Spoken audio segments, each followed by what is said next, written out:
Swaraj news సమాజహితమే మా స్వరం. అతి తక్కువ కాలంలోనే అశేష ప్రేక్షకాదరణ పొందిన స్వరాజ్ న్యూస్. గ్రామాల్లో సమస్యలు ఉన్నాయా? ఆఫీసర్లకు చెబితే పనిచేయట్లేదా? మీ సమస్యలు అట్లనే పెండింగ్లో ఉన్నాయా? మీ దృష్టికి ఏదైనా సమస్య వచ్చిందా? ప్రజాహితం కోరే సమస్య ఏదైనా ఉంటే మాకు తెలపండి. డీటెయిల్స్, ఫోటోలు, వీడియోలు షేర్ చేయండి.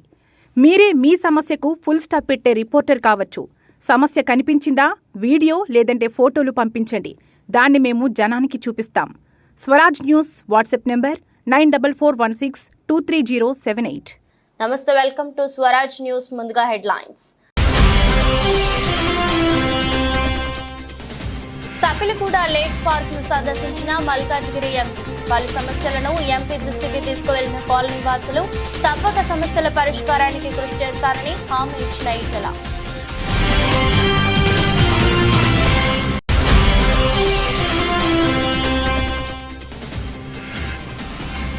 రాబోయే 100 రోజుల్లో రాష్ట్ర వ్యాప్తంగా గంజాయి విక్రయాలకు చెక్ పెడతాం, స్పష్టం చేసిన మంత్రి లోకేష్.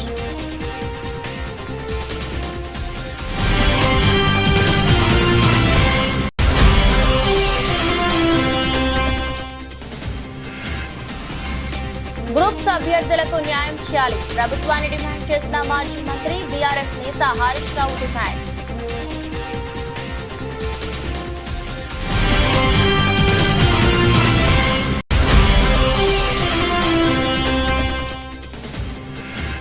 ఋషికొండ భవనాన్ని జగన్ ఇల్లుగా చూపించడం మానుకోండి, ప్రజలను తప్పుదోవ పట్టించే చర్యలు మానుకుంటే మంచిదని వైసీపీ నేత గుడివాడ అమర్నాథ్ సలహా.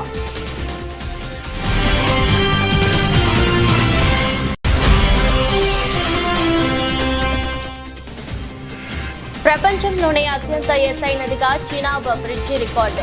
ట్రైలర్ రన్ వీడియోను షేర్ చేసిన కేంద్ర మంత్రులు కిషన్ రెడ్డి, అశ్విని వైష్ణవ్.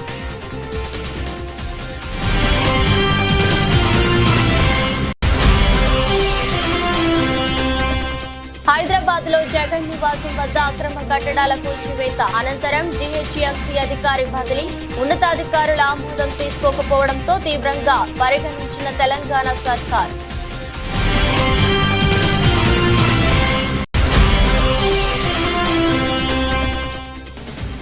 ఎమ్మెల్యే రాజా సింగ్ ను ఎయిర్పోర్ట్ లో అరెస్టు చేసిన పోలీసులు. మెదక్ వేలతానవి ప్రకటించిన నేపథ్యంలో శంషాబాద్ ఎయిర్పోర్ట్ లో అదుపులోకి తీసుకున్న పోలీసులు.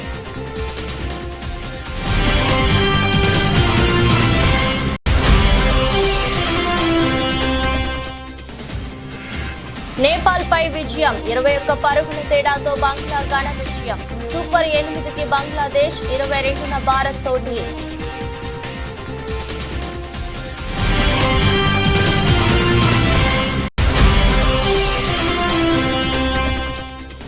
పశ్చిమ బెంగాల్లోని డార్జిలింగ్ జిల్లాలో ఘోర ప్రమాదం. ప్యాసింజర్ రైలు ఢీకొన్న గూడ్స్ ట్రైన్. ఘటనా స్థలానికి చేరుకున్న సహాయక బృందాలు.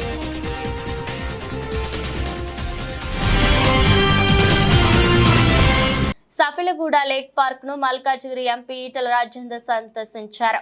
ఈ సందర్భంగా పలు కాలనీ వాసులు వారికి శుభాకాంక్షలు తెలిపి పలు సమస్యలను వారి దృష్టికి తీసుకువచ్చారు. ముఖ్యంగా సఫిలగూడ లేక్ పార్క్ లో మురుగు నీటి శుద్ధీకరణ unit, under ground drainage, Vajpayee Nagar under pass, Anandbagh లో ఎంఎంటీఎస్ స్టాఫ్, సఫిలగూడ రైల్వే గేట్ వద్ద ఎమర్జెన్సీ అండర్ పాస్, దోమల సమస్య తదితర సమస్యలపైన చర్చించడం జరిగింది. ఈ సందర్భంగా వారు మాట్లాడుతూ తప్పక సమస్యల పరిష్కారానికి కృషి చేస్తానని హామీ ఇచ్చారు. ఘటనే రాబోయే కాలంలో ఉంటాయి కాబట్టి నాకు ఎవరి తిట్టే ఆకలి కానీ కోపం చేసే ఆకలి కూడా లేదు. ఆ సోయితో ఆ సెన్స్తో పనిచేయాలని మాత్రమే నేను కోరుకుంటాను. కాబట్టి దయచేసి మళ్ళీ వస్తా. నేను ఈ మధ్యలో అనుకుంటున్నాం, ప్రతి విషయంలో మీరు ఏది ఫీల్ అవుతుందో, మీరు ఇది మంచిగా చెప్పి ఏదంటారో నాకు కూడా అది మంచిగానే ఉండదు. నీకు మంచిగా లేక నాకు మంచిగా ఉండే ప్రసక్తి లేదు. కాబట్టి డెఫినెట్గా ప్రజలకు సంబంధించిన చిన్న సమస్యలు వాళ్ళు ఇది గిట్ల చిన్న సమస్యలు అంటారు, కానీ ఆయనకు అదే పెద్ద సమస్య, వాళ్ళకి అదే పెద్ద సమస్య. కాబట్టి ఏ చిన్న సమస్య ఉన్నా నోటీస్ తీసుకురండి. మామూలు స్థానికంగా ఉంటే నోటీస్ తీసుకురండి, తప్పకుండా చేసి పెట్టే ప్రయత్నం చేస్తాను. ఎందుకంటే నేను హుజరాబాద్లో 20 ఏళ్ళు ఉన్నా. వీళ్ళందరూ వచ్చింది మారికి వచ్చిండ్రు. మల్కాజ్గిరిలో ఇవాళ మీరు గతంలో ఏ బాధలైతే పడరు, ఆ బాధ లేకుండా ఉండే పద్ధతికి ఉన్నంతలో. మంగళగిరిలో మంత్రి నారా లోకేష్ మాట్లాడుతూ రాబోయే 100 రోజుల్లో రాష్ట్ర వ్యాప్తంగా గంజాయి విక్రయాలకు చెక్ పెడుతున్నామన్నారు. ప్రజా దర్బార్ను అన్ని నియోజకవర్గాల్లోనూ నిర్వహించే అంశాన్ని పరిశీలిస్తున్నట్టు చెప్పారు. కాగా గత 2 రోజులుగా లోకేష్ నిర్వహిస్తున్న ప్రజా దర్బార్కు అనూహ్య స్పందన లభిస్తోంది. అందరి సమస్యలను ఓపికగా వింటున్న లోకేష్ వీలైనంత త్వరగా పరిష్కరిస్తామని వారికి భరోసా ఇస్తున్నారు. గంజాయి విషయంలో కఠినంగా వ్యవహరించమని మంగళగిరి నియోజకవర్గంలో ఉన్న పోలీసు సిబ్బందికి నేను ఆదేశాలు జారీ చేశాను. మొదటి 100 రోజుల్లో గంజాయి ఫుల్ స్టాప్ పెట్టాలని నేను చెప్పాను. ప్రత్యేకంగా నేను డీజీ గారిని కలిసి హోంమంత్రి గారిని కూడా కలిసి నిన్న రాత్రి కూడా హోంమంత్రి అనిత గారితో కూడా మాట్లాడుతుంది జరిగింది. పాదయాత్రలో గంజాయి వల్ల కుటుంబాలు ఎలా నాశనమయ్యాయో చూశాను. మీరు కఠినంగా వ్యవహరించాలని ఆమెను కోరాను. మేడం గారు కూడా సమీక్ష పెడతాను, సభ్యుతో రివ్యూ చేస్తున్నారు. ప్రజలందరూ చూస్తారు కదా, మొదటి 100 రోజులు గంజాయికి ఫుల్ స్టాప్ పెట్టే బాధ్యత తెలుగుదేశం జనసేన పార్టీ. గ్రూప్స్ అభ్యర్థులు వచ్చి పోస్టులు పెంచాలని అడిగితే కాంగ్రెస్ ప్రభుత్వం ఎందుకు స్పందించడం లేదని మాజీ మంత్రి బీఆర్ఎస్ నేత హరీష్ రావు మండిపడ్డారు. సోమవారం మీడియా సమావేశంలో హరీష్ రావు మాట్లాడుతూ గ్రూప్స్ అభ్యర్థులు తాజాగా బీఆర్ఎస్ కార్యాలయానికి వచ్చి ఈ విషయమై తమ వద్ద మొరపెట్టుకున్నారని ఆయన వెల్లడించారు. గ్రూప్ 1, 2 మెయిన్స్ పరీక్షకు 100 చొప్పున అనుమతి ఇవ్వాలని అభ్యర్థులు కోరుతున్నారని తెలిపారు. ప్రతిపక్షంలో ఉన్నప్పుడు 1:100 ఇవ్వాలని యువతను రెచ్చగొట్టిన కాంగ్రెస్ ఇప్పుడు ఎందుకు గ్రూప్స్ మెయిన్స్ కు 1:100 ఇవ్వడం లేదని నిలదీశారు. ప్రతిపక్షంలో ఉన్నప్పుడు గ్రూప్స్ పోస్టులు పెంచాలని అడిగిన వారు ఇప్పుడు ఇదే విషయమై విద్యార్థులు వెళ్లి అడిగితే ఎందుకు స్పందించడం లేదని ఆయన ధ్వజమెత్తారు. వాళ్ళు ఇచ్చిన ఇది దరఖాస్తు మా పార్టీ కార్యాలయానికి వచ్చి గ్రూప్ 1 ఉద్యోగులు ఇచ్చినటువంటి దరఖాస్తు. ఇది గ్రూప్ 2, గ్రూప్ 3 పరీక్ష రాస్తున్నటువంటి నిరుద్యోగ యువతీ యువకులు ఇచ్చినటువంటి దరఖాస్తు. ఇవాళ వాళ్ళు 2-3 విషయాలు స్పష్టంగా చెప్తా ఉన్నారు. ఒకటి, గ్రూప్ 1 ప్రిలిమ్స్లో పాస్ అయినటువంటి విద్యార్థులకు 1:50 కాకుండా 1:100 చొప్పున మెయిన్స్ ఎగ్జామ్కు అవకాశం ఇవ్వాలని, తద్వారా ఎంతోమంది ఎస్సీ, ఎస్టీ, బీసీ విద్యార్థులకు మేలు జరుగుతుంది.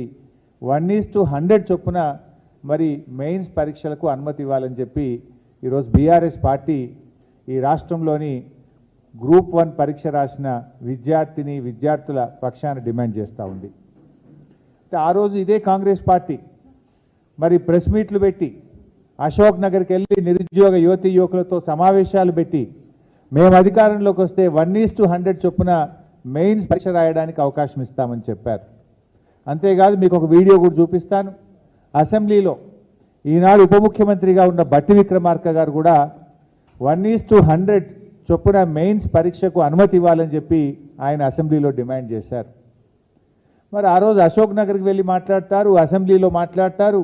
ఈరోజు అధికారంలోకి వస్తే ఎందుకు 1:100 అనుమతి ఇవ్వడం లేదు అని చెప్పి నేను అడుగుతా ఉన్నా. అంటే ప్రతిపక్షంలో ఒక మాట, అధికారంలోకి వస్తే ఇంకో మాట ఉంటుందా? ఎందుకు మీరు మాట తప్పుతా ఉన్నారు? ఆ యువత వచ్చి మీ కాళ్ళ వేళ్ళ పడ్డా కూడా కనికరం లేదా మీకు? కనీసం స్పందించరా అని నేను అడుగుతా ఉన్నా.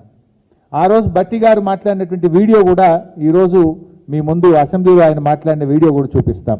ఋషికొండ భవనాల చుట్టూ వస్తున్న వార్తలపై వైసీపీ నేత మాజీ మంత్రి గుడివాడ అమర్నాథ్ స్పందించారు. ఆ భవనాలను ఎలా ఉపయోగించుకోవాలన్నది ఆలోచించడం మానేసి దాన్ని ఇంకా జగన్మోహన్ రెడ్డి ఇల్లుగానే చిత్రీకరించడాన్ని మానుకోవాలని టీడీపీ నేతలకు సూచించారు. విశాఖను తాము ఎగ్జిక్యూటివ్ క్యాపిటల్ చేయాలని అనుకున్నామని, కానీ అనేక అడ్డంకులు సృష్టించారని ఆగ్రహం వ్యక్తం చేశారు. తాము మళ్లీ అధికారంలోకి వస్తే విశాఖ నుంచి పాలించాలని అనుకున్నామని, ఐఏఎస్ అధికారులతో కమిటీ వేసిన తర్వాత ఋషికొండలో భవనాలు నిర్మించినట్టు పేర్కొన్నారు. ప్రభుత్వ ధనం దుర్వినియోగం గురించి మాట్లాడాల్సి వస్తే 2014 నుంచి 2019 వరకు జరిగిన దానిపైన మాట్లాడాల్సి వస్తుందని పేర్కొన్నారు. తాము ఇప్పుడే విమర్శలు చేస్తే అధికారం కోల్పోవడాన్ని జీర్ణించుకోలేక చేస్తున్నామని అనుకుంటారని, అలాంటి విషయాల జోలికి పోవడం లేదని తెలిపారు. మంత్రిగా ఉన్నాను మొన్నటి వరకు. మా క్యాంప్ ఆఫీసెస్ ఉంటాయి. క్యాంప్ ఆఫీసెస్లో ఫర్నిచరో లేకపోతే ఇంకోటో ప్రభుత్వానికి సంబంధించినటువంటి మేము వాడుకున్నప్పుడు మాది టర్మ్ కంప్లీట్ అయిపోయిన తర్వాత మీరు ఏమేమి ఇచ్చారనేటువంటివి మళ్ళీ వాళ్ళకి అప్పచెప్పేటువంటి కార్యక్రమం చేస్తాం. ఇవి కాకుండా ఇంకేదైనా ఉంటే వాళ్ళని తెలియజెప్పమని చెప్తాం. లేదా కొన్ని సందర్భాల్లో ఏమంటారంటే ఇవి మిస్ అయ్యానో లేకపోతే ఇవి రాలేదనో ఈ టైంలో దీనికి ఇది డబ్బులు కట్టమని చెప్పి వారు ఓసారి కోరుతుంటారు. కోరినప్పుడు డబ్బులు కట్టేసి క్లియర్ చేసుకునేటువంటి కార్యక్రమం చేస్తాం. ఇప్పుడు నేను మొన్న విజయవాడలో మన క్యాంప్ ఆఫీస్ వెకేట్ చేసినప్పుడు గవర్నమెంట్కి సంబంధించినటువంటి కొంత మెటీరియల్ కంప్యూటర్స్ కానీ లేకపోతే కొన్ని అదర్ సిస్టమ్స్ కానీ ప్రింటర్స్ కానీ ఇలాంటివి ఉన్నప్పుడు జిఏడికి వాళ్ళకి ఇన్ఫామ్ చేస్తాం, లేదా కన్సర్న్ డిపార్ట్మెంట్స్కి ఇన్ఫామ్ చేస్తాం, వచ్చి దాన్ని టేక్ ఓవర్ చేసుకోమని చెప్పి మనం ఏదైతే పంచనామా కింద రాస్తామో వాళ్ళు అన్నీ రాసుకుని వెళ్ళిపోతుంటారు. ఇది ప్రొసీజరు. జరిగి ప్రభుత్వం వాళ్ళు 4వ తారీఖున అధికారంలోకి వచ్చారు. అధికారంలోకి వచ్చిన తర్వాత మరుసటి రోజే మేము సీఎం క్యాంప్ ఆఫీస్ నుంచి ఇంటిమేట్ చేసాం. హ్యాండ్ ఓవర్ చేయాల్సినటువంటి అన్నీ హ్యాండ్ ఓవర్ చేస్తాం. ఇంకా ఏమైనా ఉన్నాయనుకో చెప్పాలి తప్ప ఇదేంటిది నాకు తెలియక అడుగుతాను. వాళ్ళు ప్రభుత్వాల్లో ఉన్నారు కదా, వాళ్ళు గతంలో పనిచేశారు. ఒక్క ఇరిగేషన్ గెస్ట్ హౌస్ ఇవన్నీ మాట్లాడుకున్నాం మనం. గతంలో దేవినేని ఉమ గారు ఇరిగేషన్ మంత్రిగా ఉన్నప్పుడు విజయవాడలో 45 కోట్ల రూపాయలు పెట్టి ఇరిగేషన్ గెస్ట్ హౌస్ కట్టాడు. ఎవరి డబ్బు మరి అది? అన్నీ మనం మాటలు తవ్వుకుంటే 100 బయటపడతాయి. సో ఏదేమైనప్పటికీ ఇవో కొన్ని ప్రొసీజర్స్ ఉంటాయి, ప్రొసీజర్ ప్రకారం జరుగుతాయి. ఇప్పుడు గతంలో వాళ్ళు కోడెల శివప్రసాద్ గారితో కంపేర్ చేస్తున్నారు. అది సంవత్సరం పోయిన తర్వాత వచ్చింది బయటికి. అది ఇది మేము అధికారం పోయి కేవలం 15 రోజులు అయింది. 15 రోజులు కూడా పూర్తిగా అవ్వలేదు. ప్రొసీజర్ ప్రకారం అని జరుగుతుంటే వాళ్ళు కన్సర్న్ డిపార్ట్మెంట్కి ఏమైనా ఉంటే వాళ్ళు అయితే రేట్ కడుతుంటారు, లేకపోతే మనకు ఒకళ్ళు మెటీరియల్ ఉంటే వాళ్ళు తీసుకెళ్ళిపోతారు, మనం హ్యాండ్ ఓవర్ చేసేస్తుంటాం. ఇది ప్రొసీజర్ ప్రకారం జరిగేటువంటి. మెదక్లో జంతు వధకు సంబంధించి అల్లర్లు జరగడం తెలిసిందే.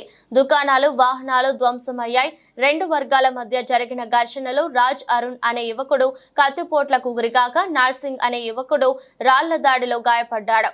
ఈ నేపథ్యంలో మెదక్ వెళ్లేందుకు ముంబై నుంచి హైదరాబాద్ వచ్చిన గోషామహల్ ఎమ్మెల్యే రాజా సింగ్ ను పోలీసులు ఎయిర్పోర్ట్ లో అరెస్ట్ చేశారు. తాను మెదక్ వెళ్తానని రాజా సింగ్ ముందుగానే ప్రకటించడంతో పోలీసులు అప్రమత్తం అయ్యారు. ఆయన ముంబై నుంచి వస్తున్నారని తెలుసుకుని శంషాబాద్ ఎయిర్పోర్ట్ లోనే అదుపులోకి తీసుకున్నారు. అటు మెదక్ లో బీజేపీ శ్రేణులు బంద్ కు పిలుపునిచ్చాయి. ఐజీ రంగనాథ, ఎస్పీ బాలస్వామి ఆధ్వర్యంలో భారీ బందోబస్తు ఏర్పాటు చేశారు.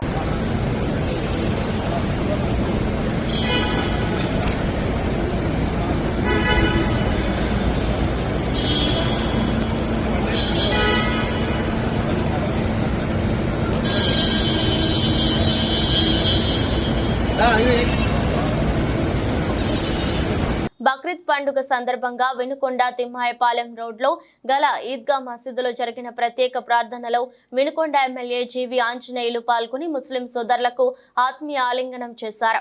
వేలాది మంది ముస్లిం సోదరులు భక్తి శ్రద్ధలతో ఈద్గా మైదానంలో ప్రార్థనలో పాల్గొనగా జీవి ఆంజనేయులు స్థానిక ఎమ్మెల్యే హోదాలో ముస్లిం సోదరులకు శుభాకాంక్షలు తెలిపి మత పెద్దల నుంచి ఆశీర్వాదం తీసుకున్నారు.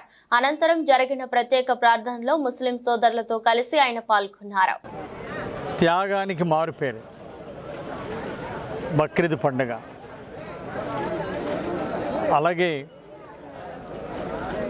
శాంతి సంతోషానికి త్యాగానికి మనం ఈ బక్రీద్ పండుగ సందర్భంగా అందరం కూడా గుర్తు చేసుకోవాల్సినటువంటి అవసరం ఉంది. ముస్లిం సోదరులందరికీ బక్రీద్ పండుగ శుభాకాంక్షలు తెలియజేస్తున్నాను. గతంలో ముస్లిం సోదరులందరూ ఈ ఈద్ యొక్క అభివృద్ధి కావాలని నన్ను కోరున్నారు. తప్పనిసరిగా ఈద్గా అభివృద్ధికి నా వంతు సహకారం అందిస్తాను. అలాగే ఈరోజు తెలుగుదేశం ప్రభుత్వం, ఎన్డీఏ ప్రభుత్వం అధికారంలోకి వచ్చింది. ఖచ్చితంగా ఇక్కడ కాంపౌండ్ వాల్ నిర్మాణానికి, అలాగే ఈద్గా అభివృద్ధికి నా వంతు సహకారం అందిస్తాను. అదేవిధంగా పెద్ద షాదీఖానా కావాలని ముస్లిం సోదరులు అందరూ కూడా గతంలో కోరి ఉన్నారు. తప్పనిసరిగా ఎన్ఎస్పి కాలనీలో పెద్ద షాదీఖానా నిర్మాణాన్ని చేపడతాము. రానున్న 2-3 సంవత్సరాల్లో ఈ పెద్ద ప్రాజెక్టు కూడా, పెద్ద షాదీఖానా నిర్మాణం కూడా పూర్తి చేయాలనే ఆకాంక్షతో ముందుకెళ్తున్నాము. అలాగే గుర్రం జాషువా గారి లైబ్రరీ, అలాగే టీటీడీ కళ్యాణ మండపం, అలాగే బీసీ భవన్, ఎస్సీ భవన్ కూడా ఖచ్చితంగా భవిష్యత్తులో పూర్తి చేస్తాం. ఎన్ఎస్పి కాలనీలో దాన్ని అక్కడ పార్కు అన్నీ కూడా తీర్చిదిద్దుతాం. గతంలో ముస్లిం సోదరులందరినీ కలిశాను. ముస్లిం సోదరులందరూ కూడా నా గెలుపుకి ఎంతో సహకారం అందించారు. ఈ మధ్య సోషల్ మీడియాలో వ్యూస్ కోసం తనపై తప్పుడు వార్తలు రాస్తున్నారని, ఇలా ఒక నాయకుడి క్రెడిబిలిటీ మీరు వాడుకోవడం మంచిది కాదని మాజీ మంత్రి సిద్దిపేట ఎమ్మెల్యే హరీష్ రావు అన్నారు. ఈ విషయమై ఆయన మీడియాతో మాట్లాడుతూ ఇలాంటివి మానుకోవాలని మీడియా వాళ్ళని కోరారు. భవిష్యత్తులో ఇలాంటివి రిపీట్ చేస్తే చట్టపరమైన చర్యలు తీసుకోవడానికి కూడా వెనకాడనని స్పష్టం చేశారు. ఈ మధ్య సోషల్ మీడియాలో ఏమైందే, ఈ వ్యూస్ కోసం ఈ తంబులు అంటారు కదా, వాటిని నాకు ఎక్కువ తంబు నెయిల్స్ కోసం సెన్సేషనల్ హెడ్డింగ్స్ పెడుతున్నారు. హరీష్ రావు బీజేపీలోకి పోయిండని, హరీష్ రావు కాంగ్రెస్లోకి పోయిండని, ఇంకేందో అయిండని, వర్కింగ్ ప్రెసిడెంట్ అయిండని, ఇవన్నీ అనవసరంగా మీ వ్యూస్ కోసమో బ్రేకింగ్ల కోసమో ఇట్లా ఒక నాయకుడి నిబద్ధత మీద, ఒక నాయకుడిని క్రెడిబిలిటీని మీరు వాడుకోవడం అనేటువంటిది మంచిది కాదు. I appeal to all the media houses, particularly social media, ఇలాంటివి మానుకోండి. మీకు అంతా ఏదన్నా అనుమానం ఉంటే డైరెక్ట్గా నాతో మాట్లాడి పెట్టండి. కానీ ఇట్లా పెట్టడం ద్వారా ఏమవుతుందంటే లీడర్ క్రెడిబిలిటీని దెబ్బతీసేది మంచిది కాదు. నేను కూడా ఇంకా తప్పని పరిస్థితి, భవిష్యత్తులో ఇట్లాంటి రిపీట్ అయితే అవసరమైతే లీగల్ నోటీసులు ఇవ్వడానికి, చట్టపరమైన చర్యలకు కూడా వెనుకాడమని నేను వారికి తెలియజేస్తా ఉన్నా. దయచేసి మీ థంబ్నెయిల్స్ను వాస్తవాలు ఉంటే పెట్టండి తప్ప మీకోసం మీరు లేని పెట్టి ఇట్లా మా క్రెడిబిలిటీని, మా పార్టీని దెబ్బతీసే విధంగా వ్యవహరించొద్దని నేను ఇప్పటికీ చాలాసార్లు కూడా చెప్పున్నాను. కానీ మళ్ళీ ఇట్లా మీరు ఈ సోషల్ మీడియాలో ఇలాంటివి కూడా పెట్టకూడదని చెప్పి వారికి విజ్ఞప్తి చేస్తూ, ఫర్దర్గా ఎవరైనా ఇట్లాంటివి పెడితే, ఎందుకంటే మా బాస్, మా నాయకుడు, మా కేసీఆర్ ఏం చెప్తే ఒక కార్యకర్తగా నడిచే వ్యక్తిని నేను. ఇష్టం వచ్చినట్టుగా వాళ్ళు వర్కింగ్ ప్రెసిడెంట్ అని పెడతాడు, వాడు కాంగ్రెస్లో పోతాడని పెట్టాడు, వాడు బీజేపీలోకి పోతాడు, ఇవన్నీ ఉంటాయి అసలు ఇట్లా.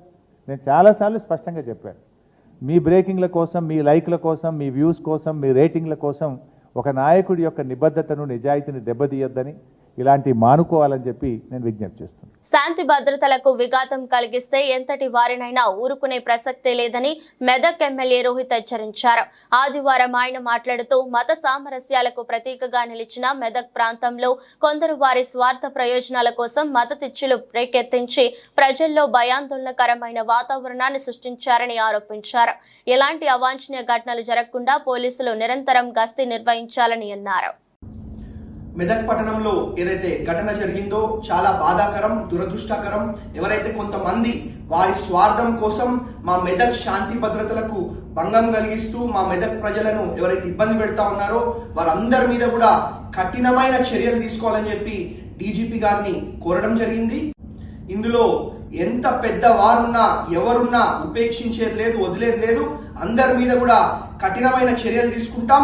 మా మెదక్ ప్రజలు సుఖంగా, సంతోషంగా ఉండే విధంగా మేము వ్యవహరిస్తామని చెప్పి అందరు కూడా మరి తెలియజేసుకుంటూ, అదే విధంగా మరి ఈ సోషల్ మీడియాలలో తప్పుడు పోస్టులు పెడుతూ మరి ప్రజలని భయాందోళనకు గురి చేసే ఒక ప్రయత్నం కొంతమంది చేస్తా ఉన్నారు. వారందరూ కూడా తక్షణమే అది ఆపివేయాలని చెప్పి మరి కోరుతూ తెలియజేసుకుంటూ, అదే విధంగా ఇవాళ నల్లపోచమ్మ బండ్ల పండగ, అదే విధంగా బక్రీద్ పండగ కూడా మరి ప్రజలకు ఎటువంటి ఇబ్బంది కలగకుండా మరి చర్యలు తీసుకోవాలని చెప్పి పోలీస్ డిపార్ట్మెంట్ ని కూడా మరి కోరడం జరిగింది. హుజూరాబాద్ నియోజకవర్గ ముస్లిం సోదరులకు ఎమ్మెల్యే పాడి కౌశిక్ రెడ్డి బక్రీద్ శుభాకాంక్షలు తెలిపారు. బీజిగిరి షరీఫ్ దర్గాను దర్శించుకున్న ఎమ్మెల్యే కౌశిక్ రెడ్డి స్వార్థం, అసూయ, రాగద్వేషాలు లేని త్యాగతరతిని వ్యాపింపజేయడమే బక్రీద్ ముఖ్య ఉద్దేశమన్నారు. ఈ కార్యక్రమంలో municipal chairman Takkallapalli Rajeshwararao, Jammikunta PSCS chairman Ponaganti Sampath, కౌన్సిలర్లు దయ్యాల శ్రీనివాస్, గాజుల భాస్కర్, ఇతర సీనియర్ నాయకులు పాల్గొన్నారు. అందరికీ కూడా పేరు పేరున బక్రీద్ శుభాకాంక్షలు తెలియజేస్తూ ఆ అల్లా ఆశీస్సులు మీ మీద, మీ కుటుంబ సభ్యుల మీద నిండుగా సరళగా ఉండాలని, మీ అందరూ ఆరోగ్యంతో సుఖ సంతోషాలతో ఉండాలని మనస్ఫూర్తిగా ఆ అల్లాని నేను ప్రార్థిస్తా ఉన్నానని చెప్పి సందర్భంగా మీ అందరికీ కూడా తెలియజేస్తా ఉన్నాను. మొన్న రంజాన్ అయిన రోజు వాస్తవంగా అదే రోజు కూడా నేను రావాల్సింది, కానీ దురదృష్టం ఆ రోజు మా మామయ్యకి బైపాస్ సర్జరీ ఉంటే మీ అందరితో ఆ రోజు నేను ఫోన్లో కూడా మాట్లాడి మీ అందరూ కూడా విజయం తెలపడం జరిగింది. మీ అందరూ కూడా ఒప్పుకోవడం కూడా గుర్తిస్తా ఉన్నాను. నేను ఎమ్మెల్సీగా అయిన తర్వాత మన ఇది మొత్తము క్లీన్ చేసి అద్భుతంగా ప్రతి సంవత్సరం మున్సిపల్ చైర్మన్ గారికి మేము అందరం కూర్చొని అద్భుతంగా క్లీన్ చేసి అద్భుతంగా అరేంజ్మెంట్స్ కూడా చేస్తుంది కూడా మీ అందరికీ కూడా ఒకసారి గుర్తు చేస్తూ మరియు మీరు మీ కుటుంబ సభ్యులందరూ కూడా స్థలంగా ఉండాలని మనస్ఫూర్తిగా కోరుకుంటూ సెలవు తీసుకుంటా ఉన్నాను. Thank you very much. మరొకసారి మీ అందరికీ కూడా పేరు పేరున బక్రీద్ పండుగ శుభాకాంక్షలు తెలియజేస్తూ సెలవు తీసుకుంటాం. Thank you very much. ప్రపంచంలోనే అత్యంత ఎత్తైన రైల్వే వంతెన చినాబ్ బ్రిడ్జి నిర్మాణం దాదాపుగా పూర్తయింది. ఇటీవలే రైల్వే శాఖ వంతెనపై రైలును ప్రయోగాత్మకంగా నడిపింది. ఈ పరీక్ష విజయవంతమైందని, త్వరలో వంతెనపై రైలు సర్వీసులు ప్రారంభమవుతాయని ఉత్తర రైల్వే విభాగం పేర్కొంది.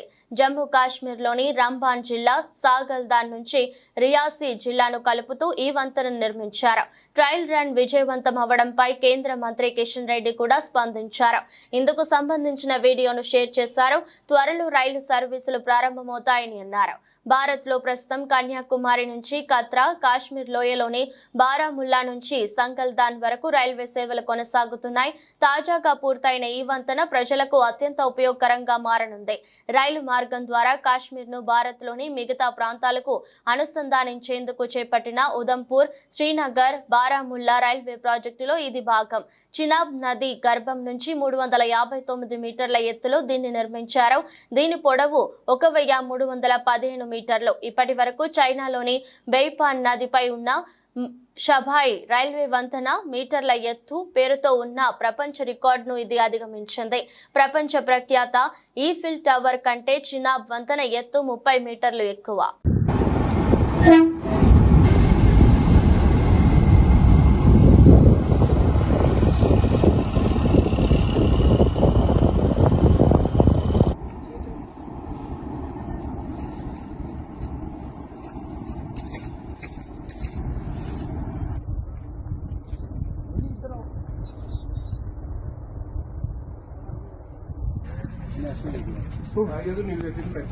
పశ్చిమ బెంగాల్లోని డార్జిలింగ్ జిల్లాలో సోమవారం ఉదయం షాకింగ్ ఘటన జరిగింది. అసోంలోని సిల్చార్ నుంచి కోల్కతాకు వెళుతున్న కంచన్జుంగా ప్యాసింజర్ ఎక్స్ప్రెస్ రైలును ఢీకొట్టి గూడ్స్ రైలు ఢీకొట్టింది. న్యూ జల్పాయ్గురికి సమీపంలోని రంగపాని స్టేషన్ కి సమీపంలో ఈ ప్రమాదం జరిగింది. గూడ్స్ రైలు వెనుక నుంచి వచ్చి ప్యాసింజర్ రైలును ఢీకొట్టింది. ఈ ప్రమాదంలో ఎక్స్ప్రెస్ రైలుకు చెందిన 2 కోచ్లు పట్టాలు తప్పాయి.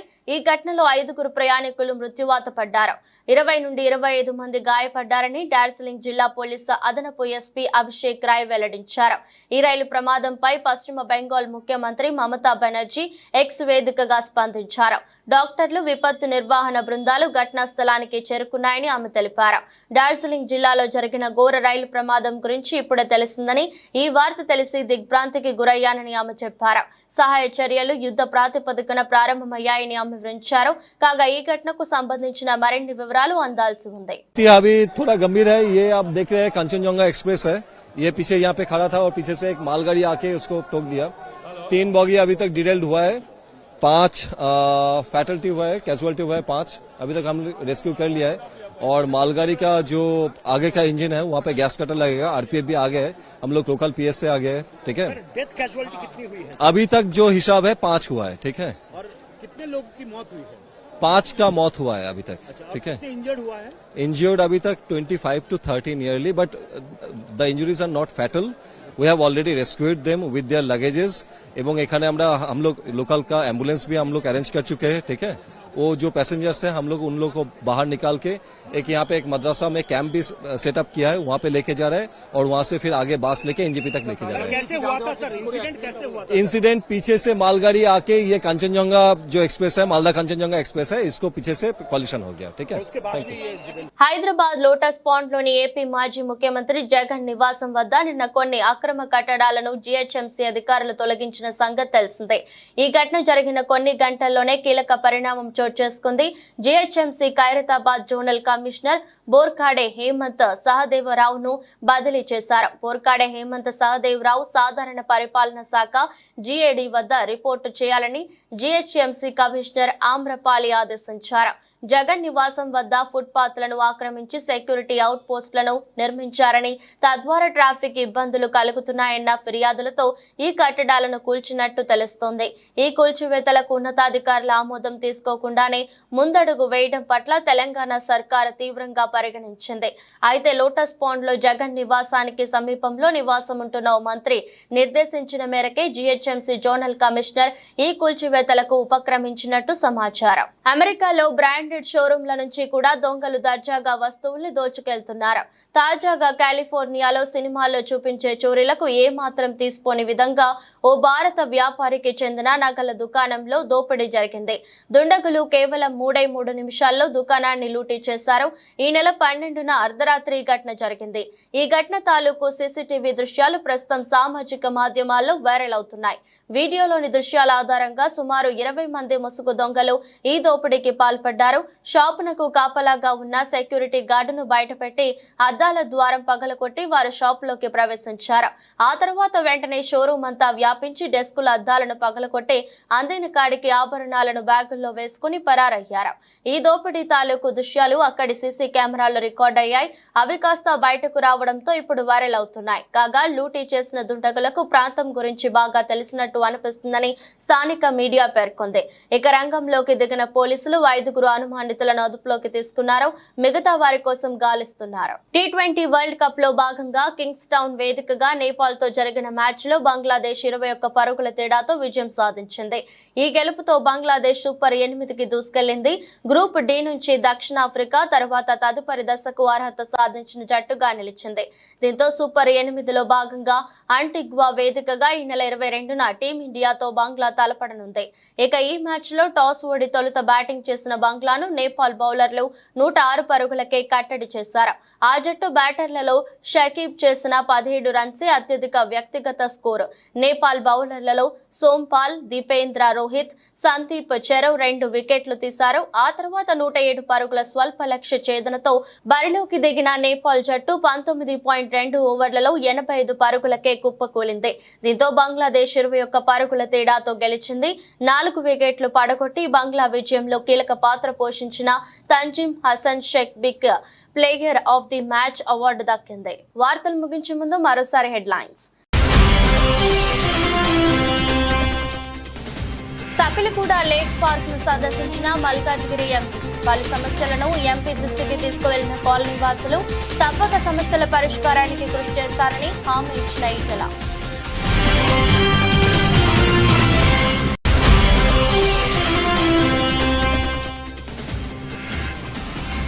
రాబోయే 100 రోజుల్లో రాష్ట్ర వ్యాప్తంగా గంజాయి విక్రయాలకు చెక్ పెడతాం, స్పష్టం చేసిన మంత్రి లోకేష్.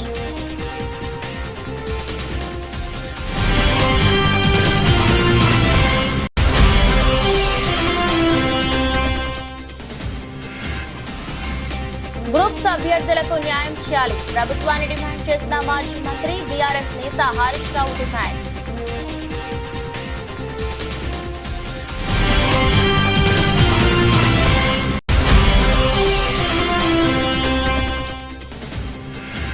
ఋషికొండ భవనాన్ని జగన్ ఇల్లుగా చూపించడం మానుకోండి, ప్రజలను తప్పుదోవ పట్టించే చర్యలు మానుకుంటే మంచిదని వైసీపీ నేత గుడివాడ అమర్నాథ్ సలహా.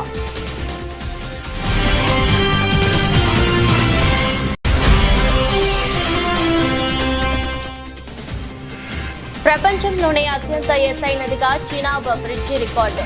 ట్రైలర్ రన్ వీడియోను షేర్ చేసిన కేంద్ర మంత్రులు కిషన్ రెడ్డి, అశ్విని వైష్ణవ్.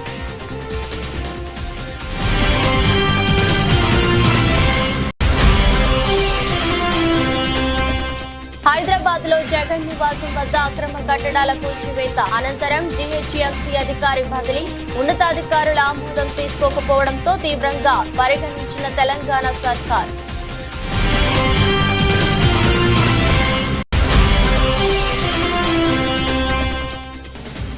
ఎమ్మెల్యే రాజా సింగ్ ను ఎయిర్పోర్టులో అరెస్టు చేసిన పోలీసులు. మెదక్ వేలతానవి ప్రకటించిన నేపథ్యంలో శంషాబాద్ ఎయిర్పోర్టులో అదుపులోకి తీసుకున్న పోలీసులు.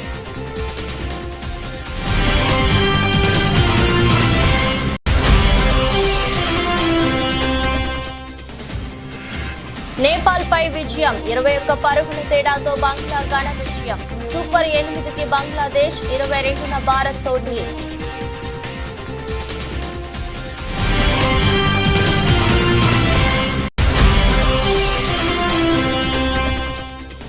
పశ్చిమ బెంగాల్లోని డార్జిలింగ్ జిల్లాలో ఘోర ప్రమాదం. ప్యాసింజర్ రైలు ఢీకొన్న గూడ్స్ ట్రైన్. ఘటనా స్థలానికి చేరుకున్న సహాయక బృందాలు.